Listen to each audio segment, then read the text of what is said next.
উল্টো সোজা করো।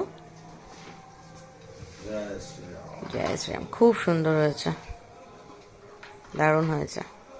এবার সুন্দর করে ভাঁজ করে রেখে দাও, কালকে নিয়ে যাবে তো।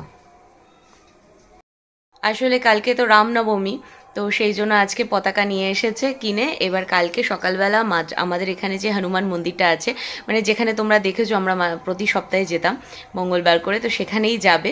যদিও কালকে মঙ্গলবার নয়, কিন্তু কালকে রামনবমী যেহেতু, কালকে ওখানে গিয়ে বাবার পায়ে ছুঁয়ে পতাকাটার মানে কি বলে ওটাকে, বাবার পুজোও দেবে, সেই সঙ্গে সঙ্গে বাবার পায়ে পতাকাটা ছুঁয়েও নেবে। তারপরে এটাকে বাড়িতে এনে টানানো হবে উপরে। আর এটা কিন্তু আমাদের নয়, এটা আমার শ্বশুর মশাই, মানে ওর বাবা অনেক বছর ধরে এটা পালন করে আসে। রামনবমীর দিন অ্যাকচুয়ালি হনুমান জয়ন্তীতে হনুমানজি প্রতিষ্ঠা করেছিলেন।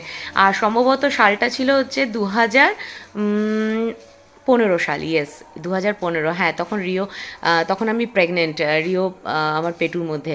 সেই সময় বাবা হনুমানজি প্রতিস্থাপন করে বাড়িতে। আর সেই সময় থেকে, তারও আগের থেকে কি পতাকা লাগাতো?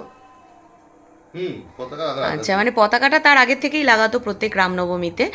কিন্তু হনুমানজিকে বাড়িতে প্রতিস্থাপন করা যেটা, সেটা কিন্তু বাবা 2015 সালের হনুমান জয়ন্তীতে করেছিলেন। তো তারপর থেকে এখন তো বাবা নেই, কিন্তু কাজটা আমরা আমাদের মতো করে যতটা পারি চালিয়ে আসছি। বাবা যখন ছিল তখন এই পতাকা নিয়ে এসে বাড়িতেই সে পুজোটা করে নিত। তো আমরা সেটা করি না, আমরা ডাইরেক্ট হনুমান মন্দিরে নিয়ে গিয়ে পতাকার সঙ্গে সঙ্গে বাবারও একটা পুজো করে নিয়ে এসে তারপরে এটা বাড়িতে টানানো হয়। তোমাদের কাদের কাদের বাড়িতে তোমরা এই রিচুয়ালসটা করো অবশ্যই কমেন্ট করে জানিও।